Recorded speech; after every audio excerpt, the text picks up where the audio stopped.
नमस्कार, मैं हूं शाहबाज। स्वागत है आप सभी का हमारी इस खास पेशकश ऑपरेशन एक्स कसाब हैंग, जिसमें हम आपको बताएंगे कि पाकिस्तान की उस साजिश के अंत के बारे में जिसने 26/11 के हमले से मुंबई के साथ साथ पूरे देश को दहला कर रख दिया था और न जाने कितनों की जिंदगी में अंधेरा ला दिया था। लेकिन आज वही कसाब अंधेरे के आगोश में समा गया।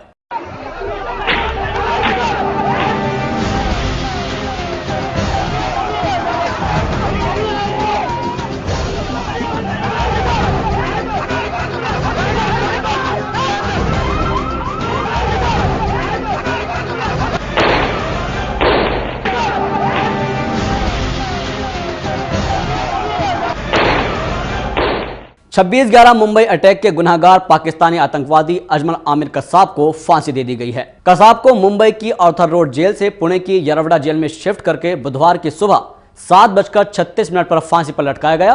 फांसी के बाद डॉक्टरों ने उसे मृत घोषित कर दिया। महाराष्ट्र के गृह मंत्री आर पाटिल ने इसकी पुष्टि कर दी है और साथ ही उन्होंने प्रेस कॉन्फ्रेंस करके इसकी जानकारी विस्तार से दी। दिनांक 26 नोव्हेंबर 2008 रोजी पाकिस्तानमधल्या 10 आतंकवाद्यांनी मुंबई शहरावर दहशतवादी हल्ला केला होता। हा हल्ला देशावरचा हल्ला होता। या हल्ल्यामध्ये 166 निरपराध नागरिकांचा मृत्यू झाला, ज्यामध्ये आमच्या शहीद पोलीस अधिकाऱ्यांचाही समावेश आहे। या हल्ल्याच्या वेळी 10 पैकी 9 आतंकवाद्यांना कंठस्नान घालण्यामध्ये सुरक्षा यंत्रणांना यश आलं होतं। एक आतंकवादी जिवंत पकडण्यात आला होता, त्याचं नाव होतं अजमल कसाब। विशेष सत्र न्यायालय मुंबई या न्यायालयामध्ये अजमल कसाबवर कोर्ट प्रोसिडिंग चालवण्यात आलं। सगळी प्रक्रिया पूर्ण करण्यात आली।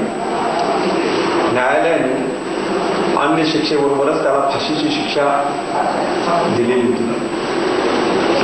ही शिक्षा हायकोर्टामध्ये आणि सुप्रीम कोर्टामध्ये कन्फर्म झाली, कायम ठेवण्यात आली। त्यानंतर त्यानं दयेचा अर्ज केला होता, पण 8 नोव्हेंबर रोजी दयेचा अर्ज सुद्धा फेटाळण्यात आल्यानंतर आज सकाळी 7:30 वाजता अजमल कसाब या आतंकवाद्याला फांसी शिक्षा। मुंबई पर 2008 में हुए 26/11 के आतंकी हमले के एकमात्र जीवित बचे पाकिस्तानी आतंकवादी अजमल आमिर कसाब को बुधवार की सुबह पुणे की यरवड़ा जेल में फांसी दे दी गई।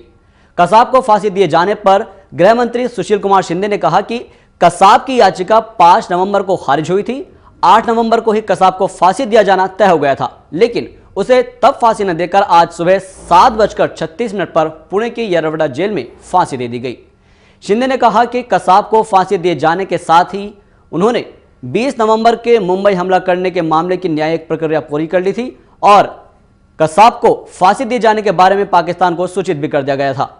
साथ ही शिंदे ने कहा कि इस्लामाबाद स्थित भारतीय मिशन ने पाकिस्तान की सरकार को पत्र के जरिए कसाब को फांसी दिए जाने के बारे में सूचित किया और उन्होंने कहा कि पाकिस्तान ने पत्र लेने से इनकार कर दिया, जिसके बाद फैक्स से पत्र भेजा गया।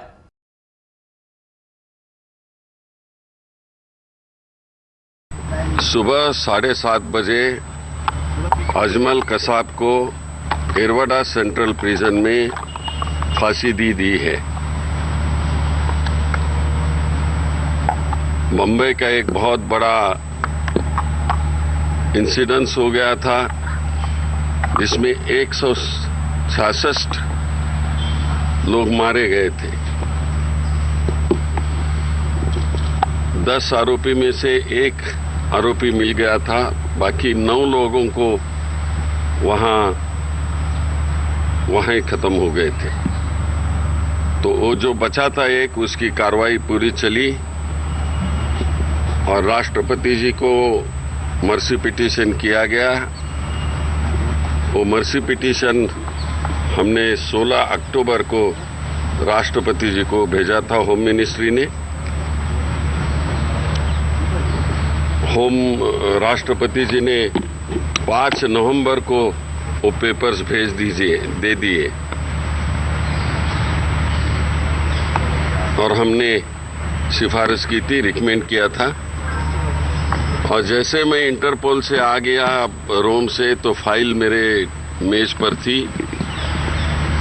राष्ट्रपति जी ने 5 तारीख को सिग्नेचर की थी, 7 तारीख को मैंने सिग्नेचर कर दी और 8 तारीख को महाराष्ट्र सरकार को भेज दिया। और उसी वक्त ये तय हो गया था वो फाइल पर कि 21 तारीख को सुबह 7:30 बजे उसको फांसी दी जाएगी। वो कार्रवाई आज पूरी हो चुकी है। सर, लेकिन क्या डेथ वारंट कोर्ट से जारी कराया गया था ये प्रोसेस, और इतनी सीक्रेसी क्यों थी? इतनी सीक्रेसी हम इसलिए रखे थे कि कोई भी ऐसी चीजें होती हैं वो सीक्रेसी रखना जरूरी होता है। लेकिन मैं इस देश को मैंने बताया था कि जैसे मेरे पास पेपर्स आ जाएगी जल्द से जल्द हम कार्रवाई करेंगे। वो कार्रवाई हो गई। क्या पाकिस्तान को बॉडी हैंडओवर करेंगे या फिर दफना दिया गया है? वो कोई मांग लेते हैं, वो डिमांड करते हैं तो जरूर हम कर देते हैं, लेकिन डिमांड नहीं की गई है, ऐसा हमारे पास इंफॉर्मेशन है। तो वहाँ इंफॉर्मेशन दे दी गई है? तो हमारे मिशन से इंफॉर्मेशन दे दी गई है, एक्सटर्नल अफेयर से उनके पाक सरकार को बताया गया है। उन्होंने लेटर नहीं लिया तो उनको फैक्स से भी हम। हालांकि इससे पहले मंगलवार को प्रेसिडेंट प्रणब मुखर्जी ने अजमल आमिर कसाब की दया याचिका को खारिज कर दिया था। केंद्रीय गृह मंत्रालय से सलाह के बाद यह फैसला लिया गया था कि दया याचिका खारिज होने के तुरंत बाद मंगलवार को कसाब को मुंबई की ऑर्थर रोड जेल से पुणे की येरवडा जेल में गुपचुप तरीके से शिफ्ट कर दिया गया। और ऐसा इसलिए किया गया क्योंकि येरवडा जेल में फांसी देने का इंतजाम है। हालांकि उसकी फांसी बुधवार सुबह 7:30 बजे तय की गई थी, जिसे तय समय पर अंजाम दे दिया गया। वहीं 25 वर्षीय कसाब को जनवरी 2008 से ऑर्थर रोड जेल में रखा गया था और कसाब उन 10 पाकिस्तानी आतंकवादियों में से एक था जिन्होंने समुद्र के रास्ते मुंबई में दाखिल होकर 26/11 के हमलों को अंजाम दिया था। और इस हमले में लगभग 166 लोगों की मौत हो गई थी, जबकि कई लोग घायल हो गए थे। हमला करने से पहले इन आतंकवादियों ने गुजरात कोस्ट से एक भारतीय बोट को हाईजैक करके उसके कैप्टन को भी मार दिया था। चलिए आपको सुनाते हैं कि क्या कुछ कहा बीजेपी के नेताओं ने। आखिर उन्होंने कसाब की फांसी पर क्या प्रतिक्रिया व्यक्त की है। और अगर बात करें बीजेपी प्रवक्ता रविशंकर प्रसाद की, तो उन्होंने साफ तौर पर कहा कि देर आए दुरुस्त आए।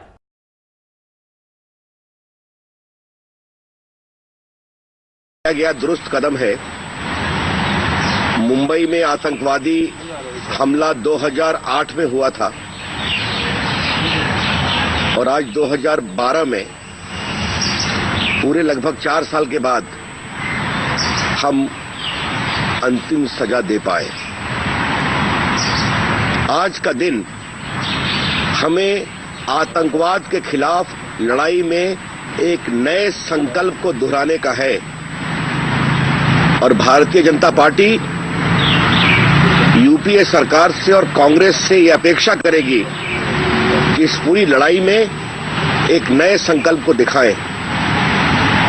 अभी तक सिर्फ अजमल कसाब के खिलाफ ही कार्रवाई हो सकी क्योंकि उस समय मुंबई पुलिस के कुछ बहादुर जवानों की बहादुरी और शहादत के कारण उसे पकड़ा गया था। सारे हैंडलर्स पाकिस्तान में हैं। दर्जनों डॉसियर हम दे चुके, लेकिन पाकिस्तान कोई सार्थक कार्रवाई आज तक नहीं कर पाया। हमें समझना पड़ेगा कि हिंदुस्तान पाकिस्तान में अच्छे रिश्तों के हम भी पक्षधर हैं, लेकिन जब तक पाकिस्तान आतंकवाद के खिलाफ प्रभावी और प्रामाणिक कार्रवाई नहीं करेगा, जो 6 जनवरी 2004 के अटल बिहारी वाजपेयी और तत्कालीन राष्ट्रपति मुशर्रफ के बीच के समझौते का सार है, तब तक रिश्ते बहुत नॉर्मल प्रक्रिया हुई और राष्ट्रपति महोदय ने तुरंत उस पर निर्णय दिया और ये देरी से सही एक अच्छी खबर है।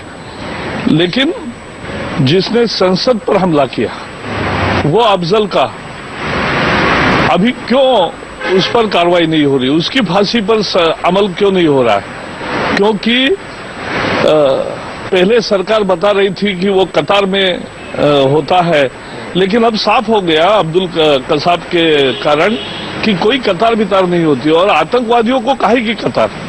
उनको जिन्होंने आतंकवादी हमले किए हैं, जिन्होंने आतंक के कारण जिनको फांसी लगी है, उनको और दूसरे लोगों को फर्क करना चाहिए। और इसलिए आज जो कसाब की फांसी हुई है, ये देश की पूरी मांग थी और सरकार चुस्ती दिखा सकती है, ये साबित हो गया। तो सुना आपने कि कसाब की फांसी किस किस को रास आई है, और आए भी क्यों ना, देश के आतंक को यह सबसे बड़ी राहत की जो खबर मिली है। और आखिर कब तक गुनाह करने वाले न्याय की चादर में अपने आप को छुपाते फिरेंगे? जरा सोचिए उन परिवार वालों को जिन्होंने मुंबई हमले में अपने प्रियजनों को खो दिया था। तो चलिए हमारी इस खास पेशकश ऑपरेशन एक्स कसाब हैंग में फिलहाल वक्त तो चला एक छोटे से ब्रेक का। आप कही जाइएगा मत, ब्रेक के बाद जल्दी हाजिर होते हैं।